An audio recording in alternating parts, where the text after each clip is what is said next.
Welcome to the IoT podcast show. Today I'm joined by Erich Hugo.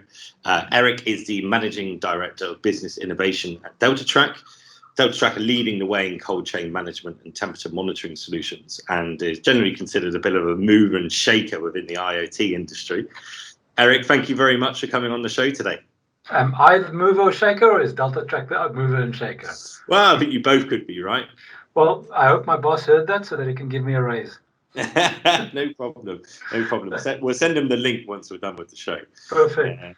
Thanks for having me, Tom. It's fun being here, and any opportunity to have a chat about myself is always great. Very good. Erich, for our listeners that don't know you or don't know DeltaTrak, could you just explain a little bit about your background in IoT and what brought you here today?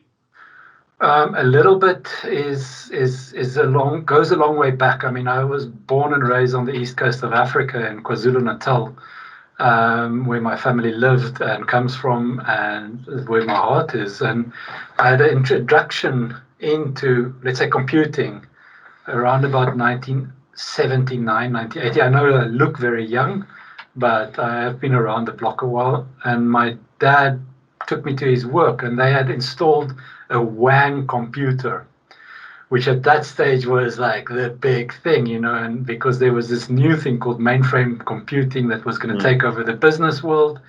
And it was a mainframe computer with a lot of, like, let's say, desktop applications all over the show and all around the building.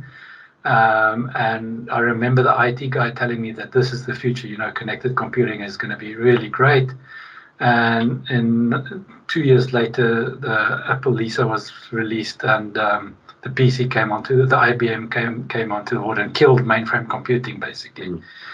I fell in love with computing as a hobby. I mean, and it also depends how you see IoT. I mean, IoT has been with us from the beginning. I mean, some way it's been just connected computing, and it's basically getting things going.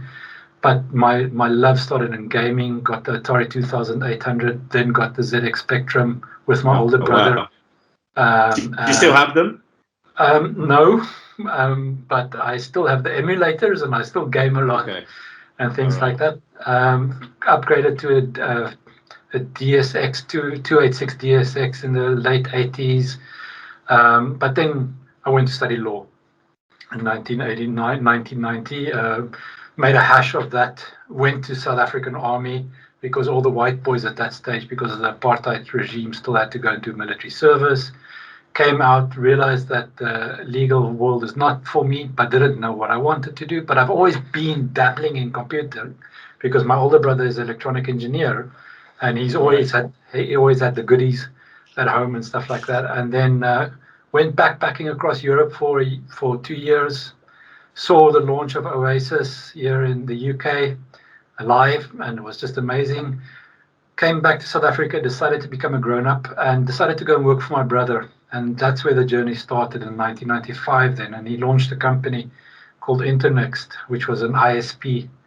And while all the big companies in South Africa went to go and focus on the big cities like Cape Town, Durban, or Johannesburg, we couldn't compete with them because they had marketing budgets, So my brother, in his wisdom, decided, well, let's go and sit on the edge of the Karoo and the Kalahari Desert, because there's all these big mines, and everybody always ignores these people and stuff like that and so on, and we get them as customers. So we wired. I don't know how long you've been involved in the internet, but with Trumpet, WinSock was the default mode of connecting computers to the internet on Windows computers in those days, Windows 3.1. And Apple's always been too expensive for South Africa. It's not really mainstream in South Africa, so it was Windows by default. And connected all those mines, but it's very boring living in the desert. It sounds very glamorous, but it's not. So I started chatting online. Met a woman who was doing a PhD in the ethics of genetically modified food at Uppsala University, and fell in love in 95, 96. And my parents couldn't understand, how could you fall in love with a woman on the other side of the planet via the internet? Got a shrink to come and speak to me. Can't you meet a woman like in a bar, like every normal human being? But then I had built up quite a few let's say, gems on my CV at that stage. For instance, I launched one of South Africa's first e-commerce websites where we sold headstones, gravestones for online for a customer, because South Africa, I mean, I don't know who bought it at that stage, but it seemed like a good idea. So I moved through my CV online, got a job in Moscow in Russia and in Amsterdam, but I thought I knew Western Europe at that stage and want to see the great empire before it became too westernized. So I went to live and work in Moscow and Russia in 96, 97. The woman from Sweden came over. We fell in love, still together 2 kids later, moved to Sweden and got my first job programming intranets for corporations. Built one of Ericsson's first intranet, 1999. So self-educated, studied further via University of California, Berkeley, remote, long-distance education, and then just roll from there, because I had this web background. And then I got a phone call from Nokia in 2001, and they said, well, we're going to launch this new product. It's called the Nokia Media Terminal, which is a Linux set-top box. But we're going to build the Mozilla browser onto it. Now, this is 2001. You have to remember, this is really early. And we need somebody that could understand. We're a bunch of hardcore electric engineers and electronic engineers, but we need somebody that could really build this ecosystem of content via the Mozilla browser onto the set-top box. And I mean, this was revolutionary. I mean, building a Linux set-top box in 2001 was just out of the ordinary.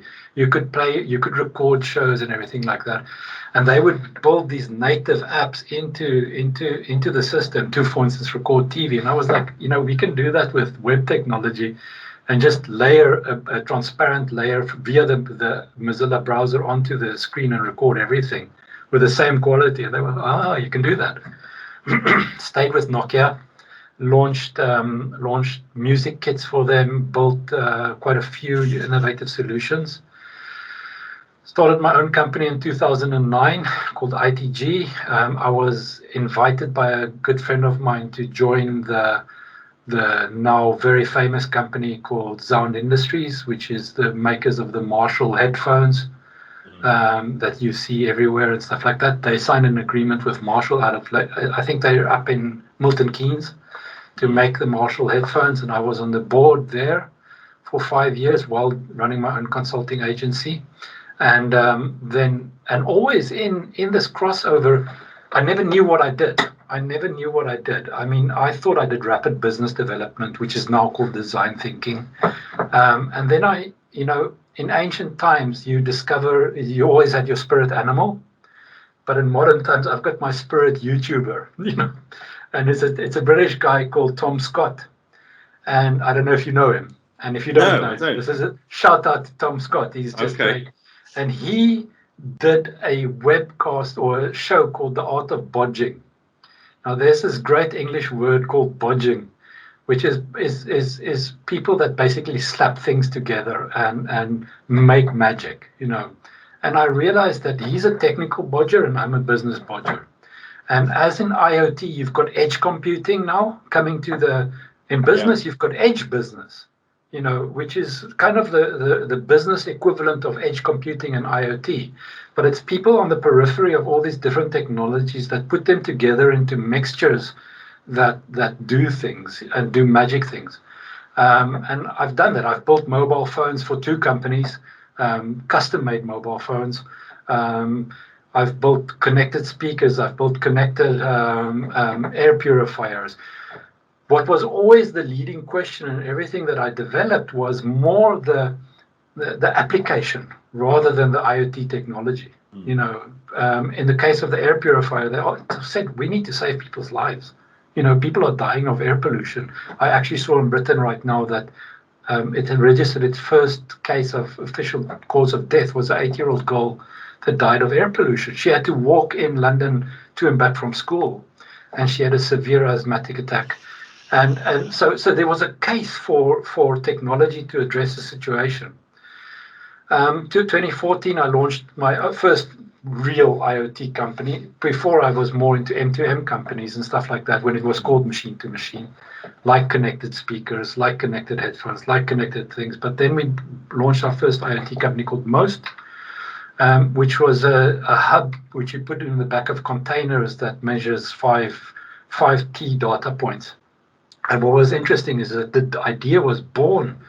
My little brother exports fruit, citrus to Europe and to Russia and everything like that. And we were getting pretty plastered at one of his on his farm in South Africa once, and he got a phone call from St. Petersburg, where the quality controller phoned him and said, "Listen, we're sending back this container from the other side of the world because everything is rotten." And I asked him, "So what happened?" He said, "Well, I know that I can solve this. I know that they're probably lying to me, or they got a better vendor, because the whole risk, he was carrying the whole risk. But if I could just get a Nokia mobile phone on the inside of that container all the way, because I own the space on the inside of a container, then I can see what went wrong." So he had this idea, and because I'm a business bodger, I went, "Wait a minute, let's get a bunch of people together and see if we can actually build a prototype of putting something inside a container." And I was surprised, because all these big companies like DeltaTrak and everything like that didn't really focus on what they now call real-time logging. I just took off-the-shelf components and built a unit, got my ex-friends at Nokia to design it for me, got another friend to build the website for me, the cloud solution and everything, and mix it into a bowl and created this real-time logging company that's now available in over 158 countries and logging the inside. I left that company in 2019 mainly because if you have a hardware company, you have to spend a lot of money. It's expensive, and it had run its course, and I got contacted by a chap from Silicon Valley called Fred Wu, who's a privately owned company. And he said, "Listen, I've drawn so much inspiration of your journey, in that IoT journey that you made. Don't you want to become our business innovator and help us enter this new world?" And that's where I ended up right now. So what am I? I'm a business bodger that makes mixtures inside the IoT environment. I'm technically well gifted enough to understand the technology, and I go against the mainstream quite extensively, because I know technology companies in the IoT industry, they want to sell their technology. They don't really care about the actual applications. They say they do, but the fact is that, and I see it right now. You have to interrupt me, Tom, because I'm just going off here right now. No, it's okay. It's okay. It's all good. Technology companies right now are going off on 5G and Sigfox and everything like that, but they're not really solving those technologies are not solving the questions that IoT can actually address. What are the questions that IoT needs to address, and then decide which is the relevant technology. The only appropriate global wide area network IoT platform that I am prepared to swear by is still the 2G network. I mean, the funny thing is that we're going now. I look at, for instance, chipsets that I have to buy and things like that, and they go, "Yeah, but you have to have 4G and 5G and all that stuff and so on." And I go, "Great, but my producers in Guinea-Bissau or in Nigeria or wherever, they're still 10 to 15 years away from 5G, and that's where my journeys start, and it's still so far away for them, and you're trying to put the technology in their hands that A, they won't use, B, is totally out of reach for them in terms of financial investment and things like that, and who's going to carry these costs and stuff like that. So they're not really addressing the people that are at the beginning of a supply chain that needs to deliver, for instance, to Europe.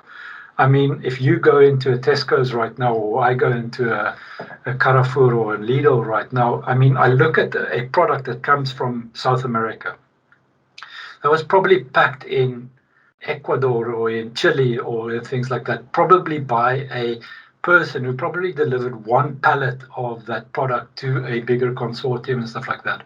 How in heaven's name are they going to even carry the overheads of, let's say, a €30 product that needs to be added to the container? but it has got the latest technology. It's got 5G and blah blah blah blah, and it's got great narrowband connectivity.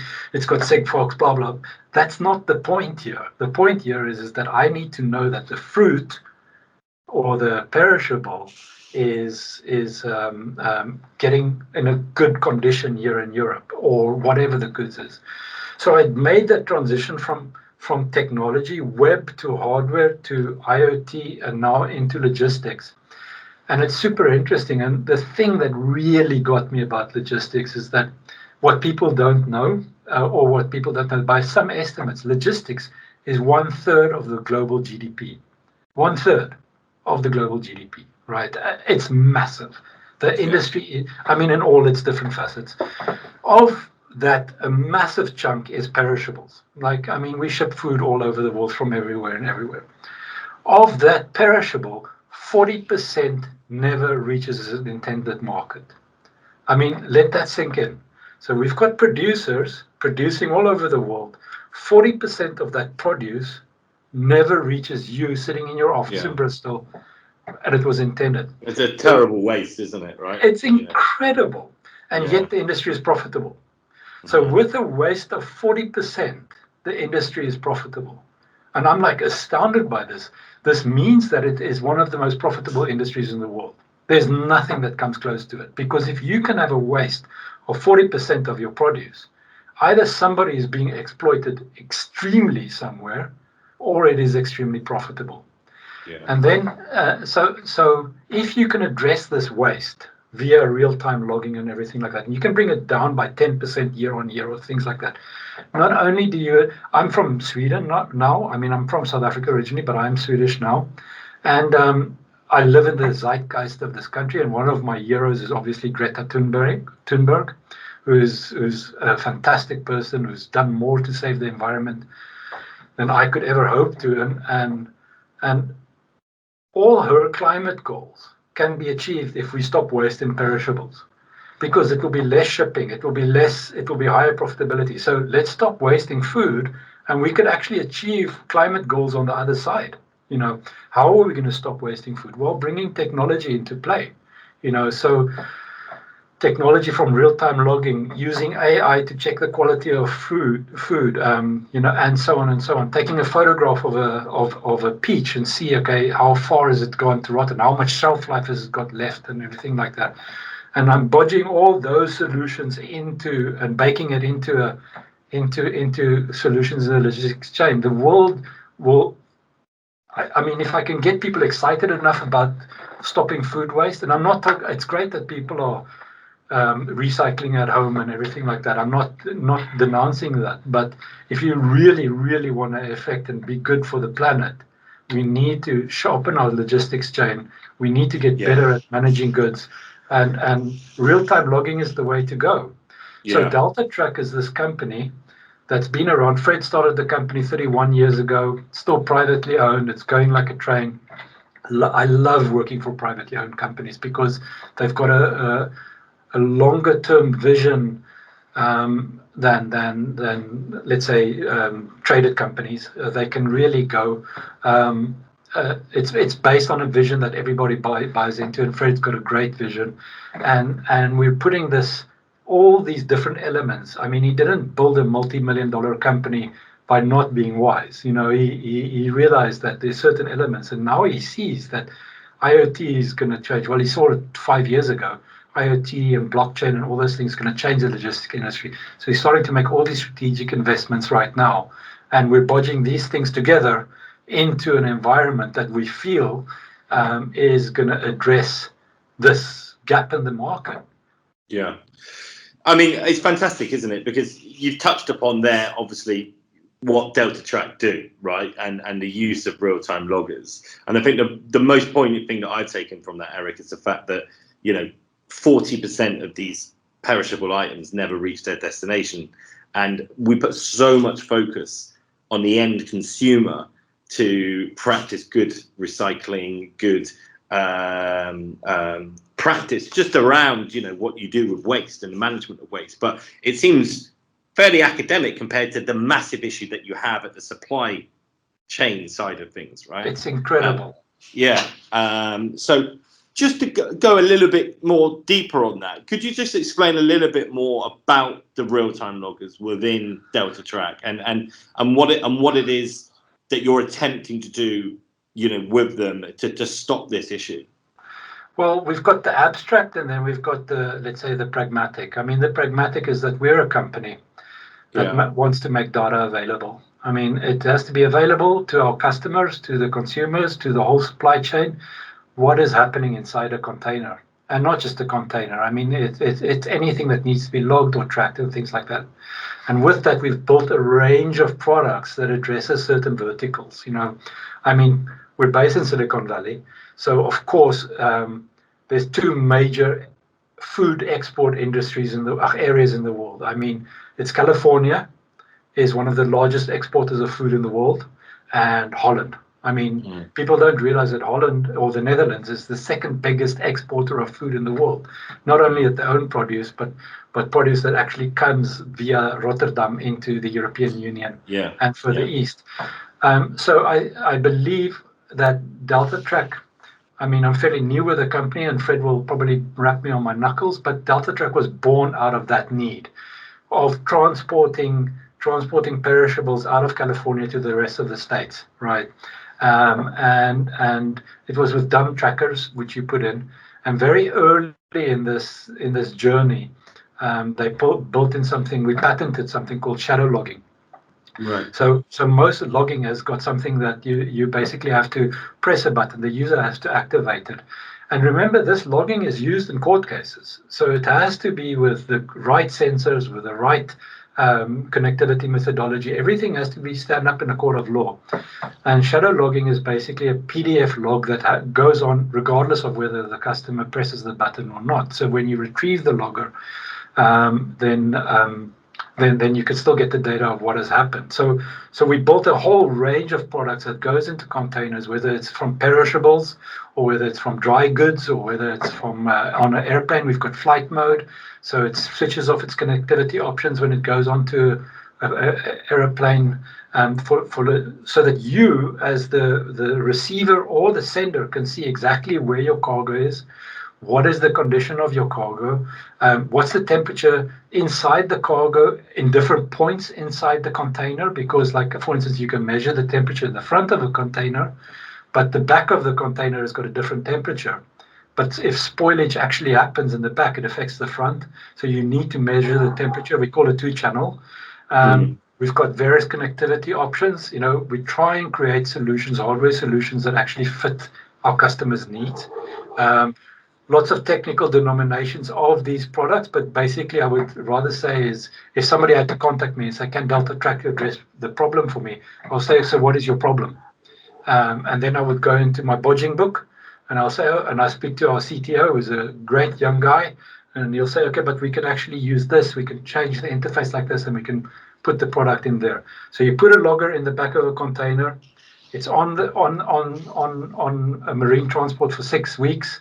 I mean, the fresh food that if you eat an orange from South Africa in a Tesco's there in Bristol, then I promise you it's been on the ocean for at least 6 months. It's a controlled 6 weeks. It's a controlled environment, and then you can see, okay, no, the temperature went too high, or there was light that came into the container, because light starts the photosynthesis process, and all of this gives you a registration. And okay, how was my goods? And it helps the logistics guys.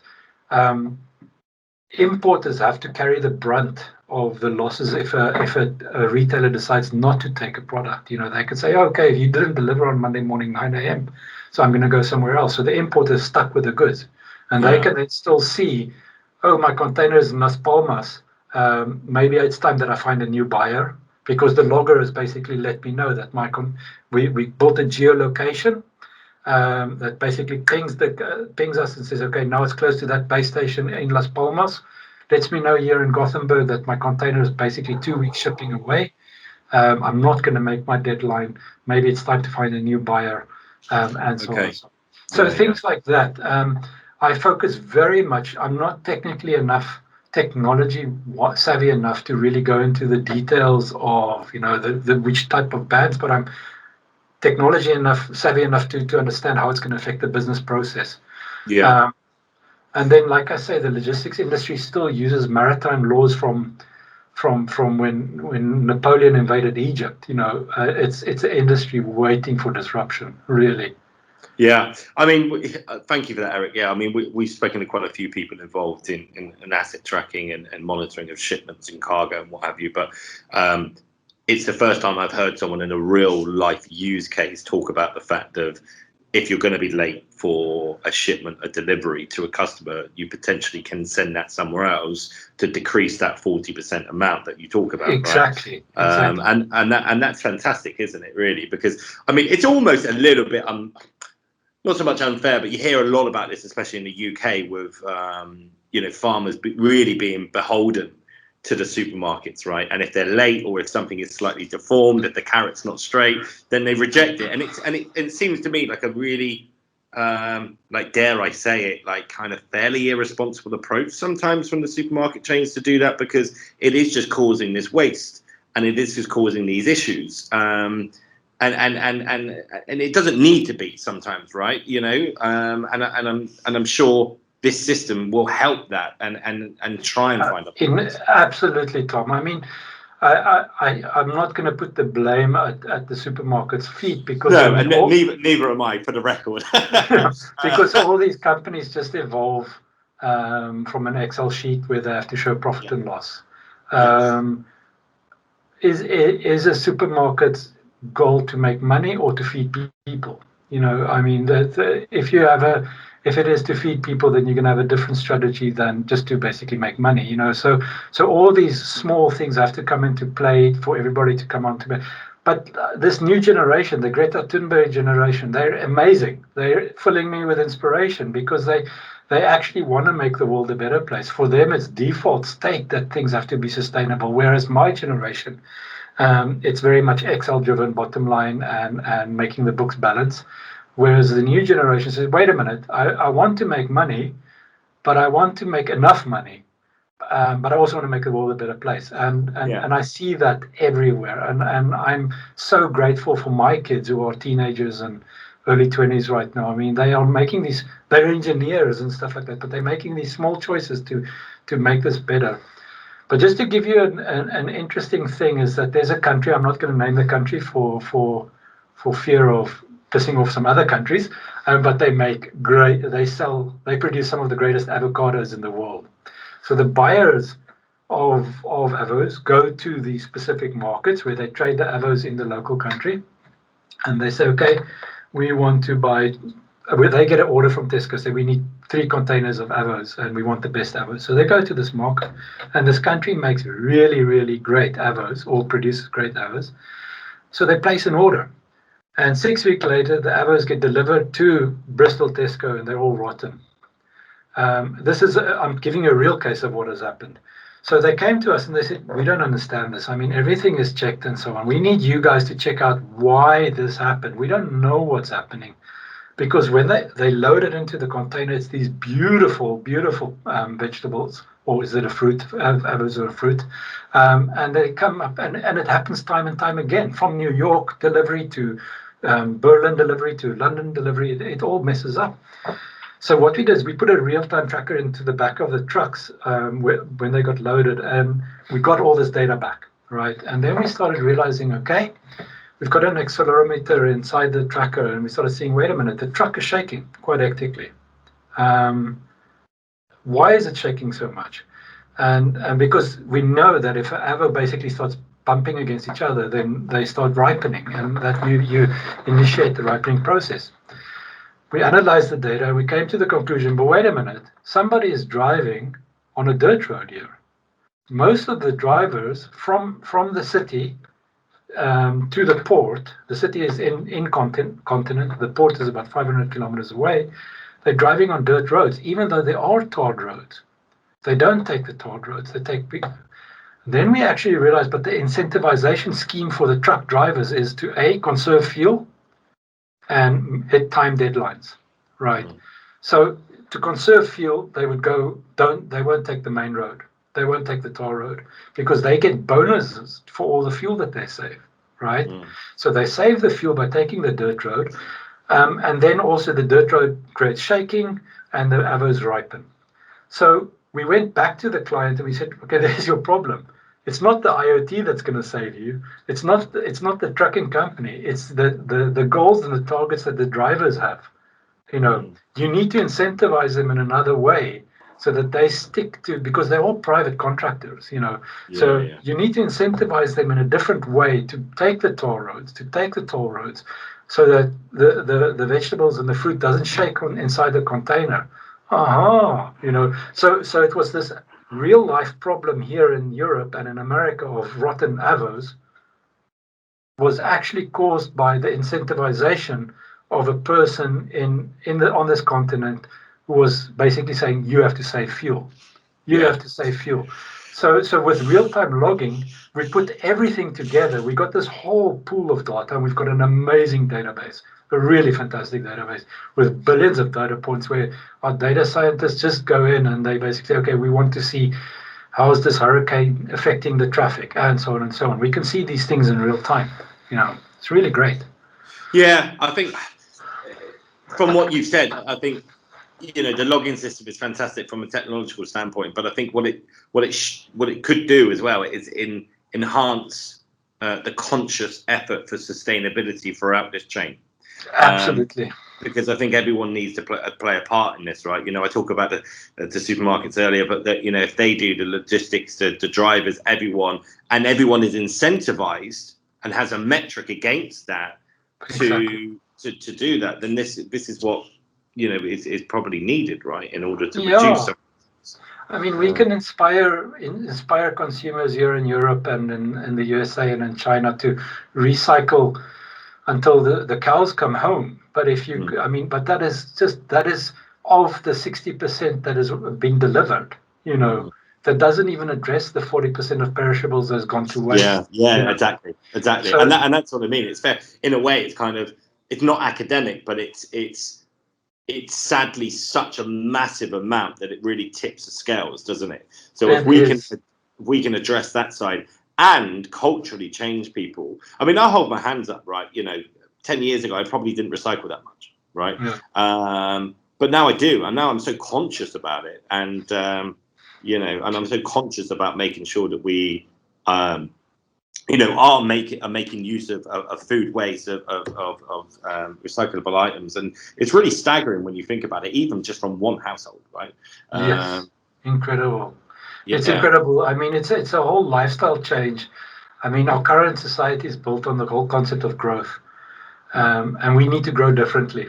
I mean, we need to grow our businesses differently. Here in Sweden, there's a massive trend of the kids right now. I mean, the fastest growing clothing chain. I mean, we're the home of H&M, but the fastest growing clothing chain is a secondhand retailer that sells secondhand clothes and stuff like that and so on. Because the recycling, how do we send clothes back to? I mean, if you in e-commerce, you ship something, a clothing item to a consumer. I don't know how good e-commerce is actually for the environment, because we don't ship one container, we ship a bucket load of small products, and so on. And that's something that some PhD students still has to analyze, the effect of e-commerce on the environment. I've got my suspicions, but secondhand clothing, secondhand goods, things like that, and shifting secondhand goods between in an open market, like for instance, not everybody needs the latest devices. You can get along quite well, and you've got a rich country that basically gets rid of 2-year-old model devices. Why not just repurpose them in another market in a different way, and stuff like that. And so it's happening, it's growing. I also believe that we have to really start looking at our modular lifestyle.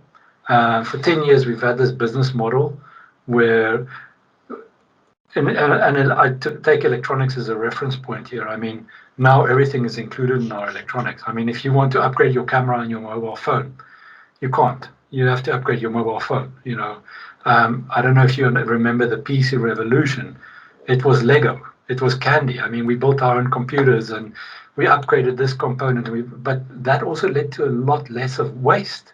If you buy a laptop these days, the only way that you can upgrade your screen is if you buy a complete new computer.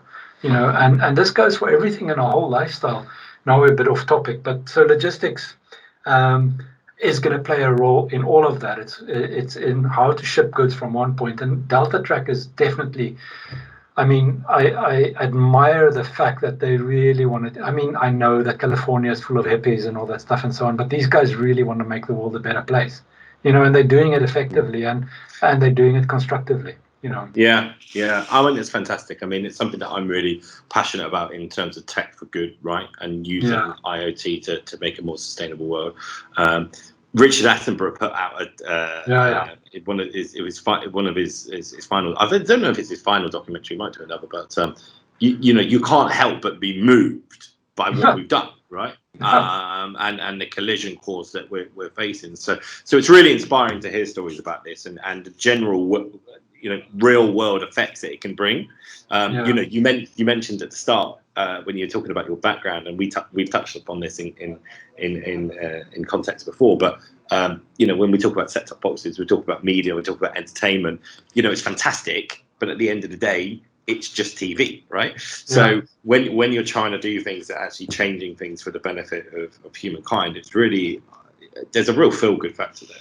Just on that note as well, Eric, and I'm keen to hear what your thoughts are on kind of where the future's going with this, where we're going to be in the future, where you would like to see it happen in the sort of not too distant future, and then maybe longer term. What do you think that we'll see within an IoT revolution, specifically around solutions such as what DeltaTrak are doing with real-time logging? Well, I think the biggest revolution is going to be the one that we don't see. And consumers are driven by things that are visible. But there's this whole subcurrent and undercurrent of IoT that's happening right now, which is in the industrial IoT. Now I'm under NDA, so I have to be very. So I'm going to tell you a story. For instance, there's the services industry. The services industry is going to be revolutionized, and here I mean not financial services. I'm quality control. That's the services that I mean. So if you've got a subway in London, that subway needs to be inspected every single year. The trains need to be inspected. The tunnels need to be inspected. The transmission systems needs to be inspected. And real-time monitoring is going to change that completely. Because what is an inspection process right now? Well, if you've got a nuclear power plant and you need to go and inspect it, you need to send 10 to 15 qualified engineers to a plant every single year. They have to go through, they have to switch it off, they have to check for cracks in the core, they have to check for slitage, components becoming run down and stuff like that and so on. We can solve that with real-time logging. We can solve that with real-time logging. You can place an IoT sensor in the various forms, off-the-shelf components. I'm not selling any specific network. I'm talking about stuff that I can go and buy right now. I can build an IoT prototype that I can use in a nuclear power plant that will measure cracks in the core. Because once a crack starts, it's always there. A subway carriage, you know exactly where cracks in the steel starts always. So the inspectors that go out every year and check for those cracks, they go to that specific point and they go and they measure. They spray a paint on it and they see. You can actually layer an IoT sensor on top of that right now. And on a micro level, it will actually measure that in real time. And you can have a central data point that gets this data back and you can manage it. I actually bring this in because this is happening. And this is going to be rolled out. And it's going to revolutionize the quality control industry because all these engineers go and study to become quality control people, to go out and see a big copper drum that mixes paper. They these big drums, and if they crack, it's the end game over. You can check those. So I would say the lower level engineering levels are going to be completely changed by IoT. The reason why it's taking so long is because they don't have bodgers in those organizations. They've got people that are very good at what they do, and they've spent 20 to 30 years at becoming great crack engineers. And when you come and tell them that IoT is going to make this easy for you, they may be not that keen. because it kind of like it's kind of like what cryptocurrency is doing to the financial industry. Cryptocurrency will make banking so much easier, but the bank people go, yeah, I've spent the last 40 years now in this career, and I want to keep my benefits, and stuff like that. So that's why adoption is going slow. But like my namesake Victor Hugo said, you can't stop an idea whose time has come. It's just a question. It's happening, and you can either be in the front of the curve, and where DeltaTrak is really growing. Well, I mean, we are fairly big as it is, but where we really are going in is that this 40% is a passion thing for us, and then we're really looking at I can't really speak about what we're doing because it's under NDA, but all this whole process of delivering goods from a producer in Santiago in Chile to a supermarket in Novosibirsk in Russia, that is an 8-week process that we can log, and there is data interactions at every single point of those things, and we can basically make calculated choices completely along the way. And we realize that we can do that right now, but we also need to educate our customers that you can do it. Because an importers, I mean, these guys have been importing stuff for 30 years, and if you tell them, here's an IoT or RTL logger, they go, yeah, I want my Apple iPhone, that's about it. And I send emails with it, and stuff like that. So it's a question of educating the market and transforming the market at the same time, But like I say, us old fogies, we're dying out. The new generation is coming in, and they get it. I mean, they grew up on science fiction, and they grew up on Blade Runner, and they grew up on seeing these things that the movie makers could do. Like imitating art, right? Oh, I mean, really, in my whole career, my high point has been actually interviewing the late great Ian Banks, who's the father of the culture novels. And I mean, that man was just so far ahead in the future that it's just incredible. I mean, he predicted quite a lot of these connected things. Not predicted, I mean, he projected in his science fiction. He projected a lot of these use cases that we're actually applying right now. And I would have never gotten my inspiration if I didn't read these cultural novels, And the same goes for there's so many. I say read more science fiction.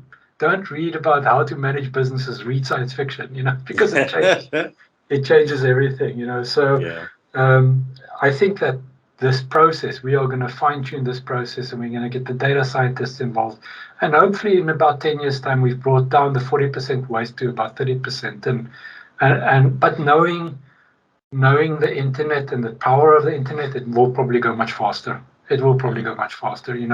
Once a seller in Robertson in South Africa, like my little brother, when he sees that, wait a minute, my lemons aren't going to reach Vladivostok on time. I need to find a new buyer, fast, because of the real-time logging data, and you can also see what's the quality of the fruit and the vegetables on the inside of that container. You can see, okay, wait a minute, I've only got about 2 weeks shelf life left. It's good for me if I tell the buyer now, sell these out right now, because they're not going to last on your shelves because there was some kind of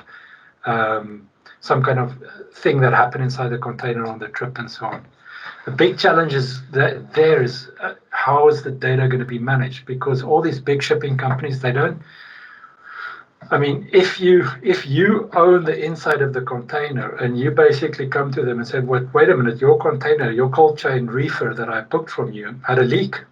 It's like all of a sudden they go, but we don't want to take responsibility for that. We've never taken responsibility for that since now. So there's still a lot of legalese that needs to follow all of this right now before we get into that ideal situation.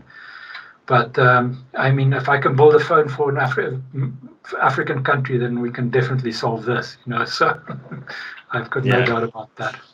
So, Eric, it's been really fascinating learning more about yourself and obviously the business, and we really appreciate your insights. Thank you so much for coming on the show today. There's one little story that I want to tell you. Please carry on. With application, I mean, we talk about mobile money and we talk about cryptocurrencies and everything like that, but very few people realize really where it started as an active application. Where it really started as an active application on the east coast of Africa. Nokia it's still the big corporate love of my life, the company that it was in the early time of the century, because this is this Finnish company that really started out. They wanted to make the world a better place. I mean, it wasn't. I mean, Nokia has had this vision. It's like, how can our technology make the world a better place? And so they basically supported countries to build 2G networks, and they brought out low-cost mobile phones so that normal people could get their first interaction with the internet. So these fishermen on the east coast of Zanzibar, Africa, the Zanzibar area, they would go out and they would fish early in the morning, 3 o'clock in the morning. And the previous process was that they would come back to shore and then they would sell their fish on the market and stuff like that. And it's a system that had worked for centuries. I mean, since the Arab invaders came down on the coast and basically started this commercial enterprises. I mean, 1,000 years ago. And then the mobile phone came, and I'm talking 2G dumb phones, right? So that these fishermen could sit like 7 kilometers off the coast, and they would send SMSs to the shore and say, okay, who's coming in?